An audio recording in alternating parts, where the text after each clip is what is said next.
Flex Zone family, NFL football fans, and most importantly, NFL draft junkies and aficionados, much like us here on the Flex Zone podcast, only place giving you that NFL draft coverage how you want it, when you need it.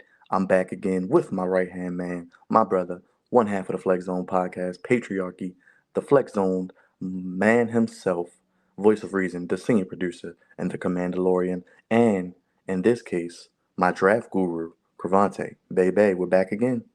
You do so well with the intros, man. Even when we switch it up, you do so well with it, brother. I was like, who is he talking about? But we always appreciate you on the Flex Zone with your lavish intros. But this is an exciting time of the season, man.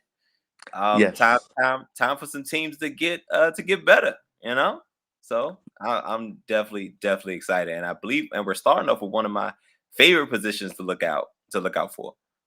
Yes, we are starting with the cornerback position. Today we're going to start with Nate Wiggins. Just so you know, this is the first of many draft profiles. We'll look at the top players at each position.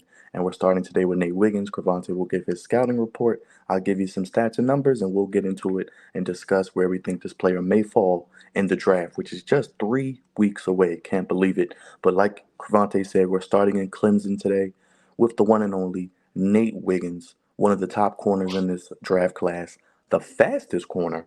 He ran a 4.28 Crevonte, a 1.5910, which is really, really good, 36-inch vertical jump, and a 10.7 broad jump.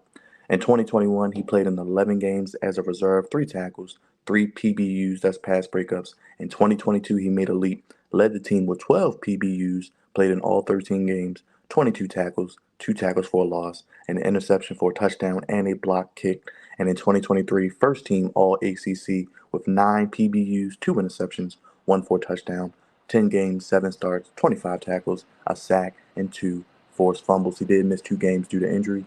But Crevonte, when you look at Nate Wiggins, he's got speed, and you need that in today's NFL. And he played at Clemson, so he can play against top-notch competition. He looks like a day one starter. Oh yeah, for sure. He's definitely top five, maybe even top three. No, no, I'll stand on. He's the top three um cornerback in this draft. Which will probably rank him pretty high as far as defenders because this year's draft is not heavy on the defensive side of the ball. This is going to be a lot of offensive linemen, a lot of wide receivers, and of course at least a handful of quarterbacks. So he's going to be one of the first defenders off the board. Probably see him in the mid to late rounds. With that being said, do you have a team that he goes to, and you want to get into your scouting report, maybe strengths, weaknesses, and maybe a pro comp as well for the people out there when they see him? Man, Byron, it's so funny you asked that because I feel like back in the day, I was able to just roll off top notch cornerbacks and looking in the league, it's like it's not that many of them. It's just not. So literally, Nate Wiggins could go anywhere. So, but at this point, I said mid to late round. So pretty much all the playoff teams have a good shot of of obtaining Nate Wiggins, who is, like I said, you're going to get a hell of a prospect with at cornerback for whoever is down there. So you know, Bills there, Chiefs. Well, I think he'll be gone by the time the Chiefs pick. Eagles, Cowboys. I know you'd love to see him in the NFC East, right? Please stay out. Please stay out. I'm mad Saquon Barkley, as a Commanders fan, did not leave. You know what I'm saying? But yeah, he's gonna be a a damn good prospect for anybody that's on the back half of the first round. Now, outside of the 40-time Crevonte, what do you see with him that makes him probably one of the top corners in this draft? So, do you remember? And I'm asking, like, because I know you do, because you're a football guy. Well, you're a sports guy in general, but I know you remember this brother, DRC. Do you remember Dominique Dominique Rogers Rodgers, Cromartie? Marty, yeah, yeah. He gives me those vibes because he has a slender frame, but he's fast and he covers really well. So he's proficient in both cover three zone and off man. And now off man is maybe to me the eye it may look easy, but it's one of the more difficult types of coverages to play because when you're on the island and you don't get hands on a receiver, is really hard to mirror receivers, especially that they're being fast, big, and all types of things like that. But Nate Wiggins has pretty much mastered off man coverage and also that cover three zone. So his eyes are really good in coverage.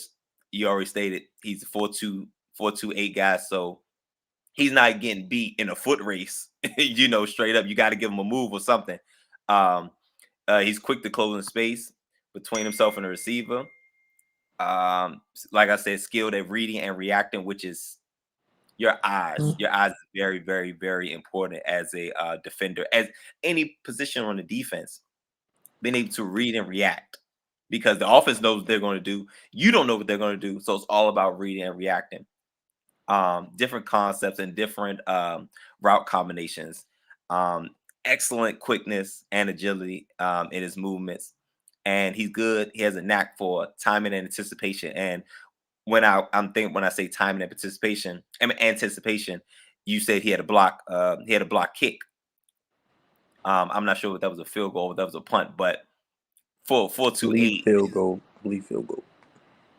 at a 4.28, he come off the edge. It's a little bit different, you know what I'm saying? And 6'1", he's a little bit over 6'1", probably a little bit over 6'1", just under 6'2".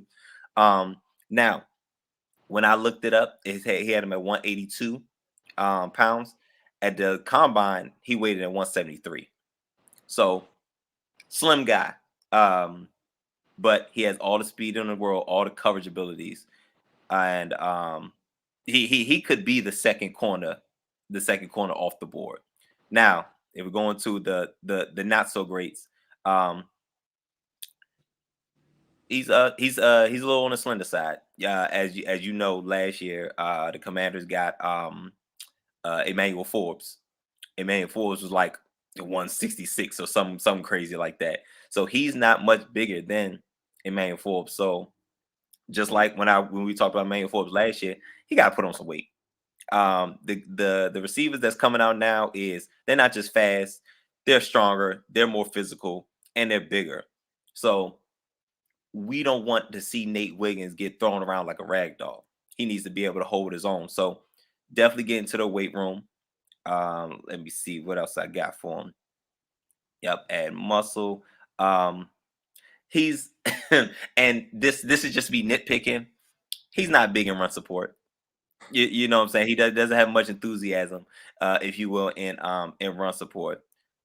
And tackling so. But when you're great at covering, I really don't even want you sticking your nose in it. Just grab the legs. Obviously, you can't do the drop kick. I mean the hip drop tackle no more. But you do what you can to get him down at the outside corner position, which is your like secondary in run support. So if you have to make a tackle, listen, man, just don't get hurt.